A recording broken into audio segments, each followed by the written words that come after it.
કેમ છો વિદ્યાર્થી મિત્રો? મજામાં ને? આજે આપણે ધોરણ 5 વિષય ગુજરાતી નિબંધ આપણે આજે નિબંધ કરવાનો છે ભારત રત્ન ડોક્ટર આંબેડકર, જે તમારો 5મા ધોરણમાં પાઠ પણ આવે છે ને આંબેડકરનો, એના વિશે જ આજે આપણે નિબંધ લખવાનો છે. તો એના મુદ્દા શું છે? તો કે પ્રસ્તાવના. પહેલા નિબંધમાં શું લખવાનું? પ્રસ્તાવના. પછી શું છે? જન્મ અને પ્રારંભિક જીવન, એનો જન્મ ક્યાં થયો હતો અને એનું શરૂઆતનું જીવન કેવું હતું. પછી શિક્ષા, પછી નોકરી, સમાજ અને દેશ માટે યોગદાન, અને છેલ્લે ઉપસંહાર. તો આપણે નિબંધ જોઈશું. પહેલા શું જોશું? પ્રસ્તાવના. કે ડોક્ટર બાબા સાહેબ આંબેડકર આપણા દેશ માટે, આપણા દેશના એક મહાન નેતા હતા.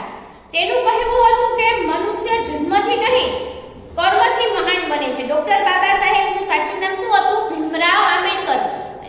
ડોક્ટર આંબેડકરનું શું કહેવું હતું કે મનુષ્ય છે એ પોતે જન્મથી મહાન નથી બનતો, કે આપણે ઉચ્ચ કુળમાં જન્મીએ એટલે આપણે મહાન, પણ પોતાના કર્મથી મહાન બને છે. આપણે કેવું કાર્ય કરીએ અને મહાન બનીએ, એવું ડોક્ટર આંબેડકરનું કહેવું હતું. પછી શું છે? એનો જન્મ અને પ્રારંભિક જીવન. ભારત રત્ન ડોક્ટર ભીમરાવ આંબેડકરનો જન્મ 14 એપ્રિલ 1891 ના મધ્યપ્રદેશમાં મહુની લશ્કરી છાવણીમાં થયો હતો. તેમના પિતાનું નામ રામજી સકપાલ હતું, માતાનું નામ ભીમાબાઈ હતું. રામજી સકપાલ લશ્કરી શાળાના શિક્ષક હતા. ભીમરાવ 14 ભાઈ બહેનો હતા, તેમાંથી તે સૌથી નાના હતા. ભીમરાવ જ્યારે 6 વર્ષના થયા ત્યારે તેના માતા ભીમાબાઈનું મૃત્યુ થયું. રામજી સકપાલે નિર્ણય કર્યો કે હું મારા નાનકડા ભીમને ખૂબ ભણાવીશ. ડોક્ટર ભીમરાવ આંબેડકરનો જન્મ ક્યારે થયો હતો? તો કે 14 એપ્રિલ 1891 માં થયો હતો. ક્યાં થયો હતો? તો કે મધ્યપ્રદેશની મહુની લશ્કરી છાવણીમાં, કેમ કે એના પિતાજી છે એ લશ્કરી શાળાના શિક્ષક હતા. એના પિતાનું નામ શું હતું? રામજી સકપાલ. તે લશ્કરમાં જે ભણાવે ને એમાં શિક્ષક હતા. અને માતાનું નામ ભીમાબાઈ હતું. અને એ લોકો કેટલા ભાઈ બહેન હતા? 14 ભાઈ બહેન હતા. એમાં ભીમરાવ છે એ સૌથી નાના હતા, એટલે તે બધાયમાં સૌથી લાડકા હતા. ભીમરાવ ખૂબ દેખાવડા અને ભણવામાં શિક્ષા. ભીમરાવ ખૂબ દેખાવડા અને ભણવામાં ખૂબ તેજસ્વી હતા, પણ તે સમયે દલિત જાતિ ખૂબ જ નીચી ગણાતી. તેથી શિક્ષકે તેને ક્લાસમાંથી બહાર બેસાડતા આખી નાનકડા ભીમરાવને ખૂબ જ લાગી આવતું. તેને થયું કે આ દેશમાં તો હજારો દલિતોની પણ આ સ્થિતિ હશે ને. તેને મનોમન નક્કી કર્યું કે તે મોટા થઈને આ ભેદભાવ મિટાવીને જ રહેશે. જ્યારે અત્યારના સમયમાં તો આ જાતિ જ્ઞાતિના કાંઈ ભેદભાવ રહ્યા જ નથી, પણ જ્યારે પહેલાના સમયમાં નીચલી જ્ઞાતિ હોય ત્યારે લોકોને એને અડતા નહીં, એની સાથે ભેદભાવ રાખવામાં આવતા. એટલે તે જ્યારે ભણતા ત્યારે એને વર્ગમાં પણ બીજા અન્ય વિદ્યાર્થીઓ સાથે પણ બેસાડવામાં આવતા નહીં, અને એને પોતે એટલા હોશિયાર હતા છતાં પણ એને વર્ગખંડની બહાર બેસાડવામાં આવતું. એટલે એને ઘણું દુઃખ થતું હતું કે હું અત્યારે ભણવા આવું છું તો પણ મારી સાથે આવું થાય છે, તો અમારી જ્ઞાતિના બીજા હજારો દલિતો, એમ કે બીજા જે બધા અમારી જ્ઞાતિના જે દલિતો છે એની પણ કેવી દશા હશે, એમ કે બધાયની સાથે આવું થતું હશે ને, એમ કે કોઈ એને અડતું ના હોય. એટલે કે બધી જ્ઞાતિમાં બધાયનું પણ આવું જ, અમારી જ્ઞાતિમાં બધાની આવી જ દશા હશે ને, કે હું જ્યારે નાનપણથી જ એને ઠાન લીધું હતું કે હું જ્યારે મોટો થઈશ ત્યારે આ જ્ઞાતિઓના ભેદભાવ છે ને એને તો હું મિટાવીને જ રહીશ. પછી એની નોકરી અને એનું શિક્ષણ. આંબેડકર મોટા થયા એટલે વડોદરાની મહારાજા સયાજીરાવ ગાયકવાડે તેને ઊંચું ભણવા માટે શિષ્યવૃત્તિની સહાય કરી. આંબેડકર લંડનમાં જઈને ભણ્યા. આ દરમિયાન તેમણે ખૂબ જ સહન કરવું પડ્યું, પણ તેઓએ આ કંઈ ધ્યાનમાં ન લીધું. તેમની વાંચન પ્રીતિ પણ અદ્ભુત હતી. તેઓ પેટની ભૂખ સહન કરીને પણ પુસ્તકાલયમાંથી પુસ્તકો વાંચતા. આંબેડકર જ્યારે મોટા થયા ત્યારે વડોદરાના સયાજીરાવ છે ને, સયાજીરાવ ગાયકવાડ છે ને આપણે અહીંયા વડોદરામાં, એને શિષ્યવૃત્તિની મદદ કરી, કેમ કે એની પાસે વિદેશ ભણવા માટે પૂરતા પૈસા નહોતા, એટલે શિષ્યવૃત્તિ આર્થિક રીતે એની મદદ કરી.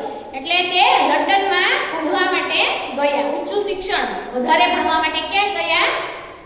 લંડનમાં જઈને ભણ્યા, અને ત્યાં પણ એને ઘણું સહન કરવું પડ્યું. પણ આ તે બધું સહન કરીને પોતે ઝૂમ્યા. ભણવા માટે હંમેશા સતત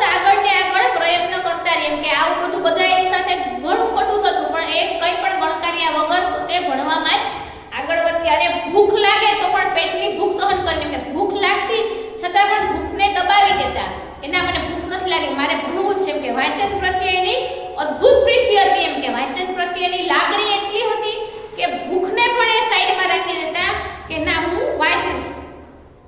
પુસ્તકાલયોમાંથી નવા અલગ અલગ પુસ્તકો લઈ આવી અને એટલું બધું એની પાસે પુસ્તકનું જ્ઞાન અને એટલું બધું શબ્દ ભંડોળ પણ એની પાસે હતું. પછી એનું શિક્ષણ, નોકરી, સંઘર્ષો વેઠીને આટલું ઊંચા દરજ્જાનું શિક્ષણ મેળવ્યા પછી ભીમરાવને નોકરી તો મળી, પરંતુ એ વખતના આપણા સામાજિક દૂષણો, અસ્પૃશ્યતાના કડવા અનુભવો થયા. તે એટલે સુધી કે એમની જ ઓફિસમાં પટ્ટાવાળો પણ એમની સાથે ગેરવર્તાવ કરતો હતો. ડોક્ટર આંબેડકરને થયું કે પોતે ભણી ગણીને સારી જગ્યાએ નોકરી કરે છે, છતાં આ રીતે અપમાનિત થવું પડતું હોય તો મારી અભણ અને આર્થિક રીતે નબળા જ્ઞાતિબંધુઓની સ્થિતિની તો વાત જ શી કરવી. આ તો સામાજિક અન્યાય કહેવાય. માનવ માત્ર સમાન છે, કોઈ ઊંચું નહીં કે કોઈ નીચું નહીં. શું કહે છે, એને ઘણું સંઘર્ષ વેઠી અને એને નોકરી પણ મળી, ભણવાનું પૂરું થયું અને એને નોકરી પણ મળી. પણ જ્યારે એ નોકરી માટે જાય છે ત્યાં પણ આપણા આ સામાજિક દૂષણ, અસ્પૃશ્યતા કે કોઈ નીચ જ્ઞાતિ ઊંચું જ્ઞાતિના જે ભેદભાવ હતા એ સમયમાં એને પણ અહીંયા લઈને એનો પટ્ટાવાળો તો પોતે મોટા અધિકારી હતા અને એક સામાન્ય પટ્ટાવાળો હતો એ પણ એને અડતો ને એને પાણીનો ગ્લાસ આપવાનો હોય તો એને ના આપે કે પોતે એક પટ્ટાવાળો છે એમ કે ના નીચલી એની નોકરી છે છતાં પણ એને પાણી ના આપે, એને કોઈ એનું અડે ના, એમ કે એને પુસ્તકો ના અડે, કોઈ વસ્તુ ફાઇલો આપે, એવી રીતે એ આટલા ભેદભાવ કરતો એમ. એટલે એને બહુ લાગી આવે, એને એમ થયું કે અત્યારે હું અવા સારા દરજ્જામાં નોકરી કરું છું છતાં પણ મારી આવી સ્થિતિ છે અહીંયા, તો મારા જે જ્ઞાતિબંધુઓ છે, જે મારી જ્ઞાતિના લોકો છે, જે અભણ છે, એ તો કોઈ ભણેલા નથી, એની કેવી દશા થતી હશે એમ કે દલિતોની કેવી દશા થતી હશે, એને એટલી બધી એની ચિંતા થતી. અને એ કહે છે કે માનવ માત્ર તો સમાન છે એમ કે બધા મનુષ્ય છે એ તો સરખા જ છે એમ કે ભગવાનના બનાવેલા જ બધા મનુષ્ય છે, એમાં કોઈ ઊંચ કે કોઈ નીચ નથી, બધા સરખા જ છે એમ કે સમાન છે, માનવ માત્ર બધા મનુષ્ય છે એ સમાન છે. એટલે એને આપણા સમાજ અને દેશ માટે પણ ઘણું યોગદાન આપ્યું. એને સ્ત્રીઓ માટે પણ ઘણું યોગદાન આપ્યું. સ્ત્રીઓને શિક્ષણ મેળવવાનો, સત્તા સ્થાને પહોંચવાનો, વિવાહ વિચ્છેદન, પિતાની મિલકતમાં ભાગ મેળવવાનો, પુનઃલગ્ન અધિકાર પણ અપનાવ્યો. કાયદાની સાથે સાથે બાબા સાહેબ સ્ત્રીઓ શિક્ષણને ઉત્તેજિત કરી એવી શુભનિષ્ઠા પ્રેરાઈને વિદ્યાર્થીઓને ફીમાં છૂટ આપવી, છાત્રાલયો બંધાવ્યા, વિનામૂલ્યે જગ્યા આપી, નિધિ એકત્ર કરીને ભોજનની વ્યવસ્થા કરાવી. એટલું જ નહીં, સ્ત્રીઓને મતદાન કરવાનો અધિકાર મળે એ માટે આગ્રહ એવામાં પણ બાબા સાહેબ જ હતા. ડોક્ટર આંબેડકર પ્રખર દેશભક્ત હતા. આઝાદીની જંગમાં પણ એમની એટલી જ મહત્વની ભૂમિકા હતી. એને આપણા દેશ માટે ઘણું બધું, આપણા બંધારણના ઘડવૈયા પણ આપણે એને કહેવામાં આવે છે ને, એને આપણા દેશનો જે કાયદો, બંધારણ માટે જે કાયદો છે એ પણ કોણે ઘડ્યો? બાબા સાહેબ આંબેડકરે જ ઘડ્યો હતો. જેના લીધે અત્યારે આપણું જે 26મી જાન્યુઆરી આપણું બંધારણ જે અમલમાં આવ્યું ને, એ ઘડનાર જ કોણ હતા? ડોક્ટર બાબા સાહેબ આંબેડકર.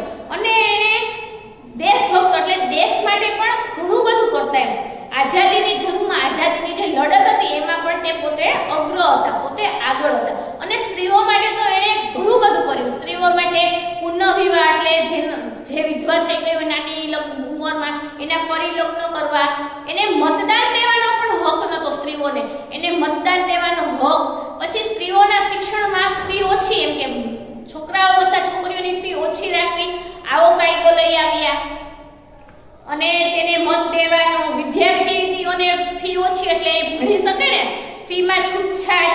અને એને માટે છાત્રાલયો બંધાવી કે છોકરીઓ માટે અલગ છાત્રાલયો બનાવી, એમાં વિનામૂલ્યે એને જગ્યા આપી, પછી ફંડ ભેગું કરી અને ભોજનની વ્યવસ્થા કરી. આ રીતે સ્ત્રીઓ માટે એણે ઘણા બધા કાર્યો કર્યા અને દેશ માટે પણ ઘણા બધા સારા કાર્યો કર્યા. હવે ઉપસહાર, આવા મહાન દેશભક્ત, દલિતો અને વંચિતોના ઉદ્ધારક, ગરીબોના બેલી અને સ્ત્રીઓના પક્ષઘર ડોક્ટર બાબા સાહેબ આંબેડકરનું અવસાન 6 ડિસેમ્બર 1956માં થયું. પરંતુ પોતાના મહાન વિચારોથી તેઓ આજે પણ આપણી સાથે જ છે. ભારત માતાના આ સાચા રત્નને ઈસવીસન 1990માં આપણા દેશે મરણોત્તર ભારત રત્નના ઇકબાલથી નવાજ્યા. ભારત રત્ન અને બંધારણના ઘડવૈયા ડોક્ટર ભીમરાવ આંબેડકરને હૃદયથી વંદન. આવા મહાન દેશભક્ત એટલે દલિતો એટલે નીચી જ્ઞાતિ છે એના એ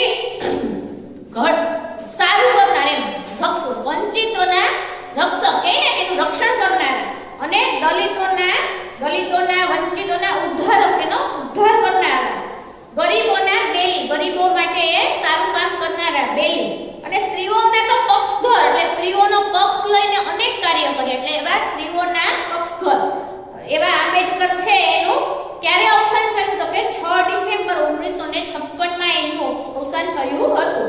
આવા મહાન વિચારક હતા. એને 1990 માં આપણા દેશે મરણોત્તર ભારત રત્ન ઇકબાલથી નવાય છે અને આપણા દેશના ભારતના ઘડવૈયા. તો સારું, અહીંયા આપણે આંબેડકર વિશે જે નિબંધ હતો એ આપણે અહીંયા પૂરો કરીએ છીએ. બાય.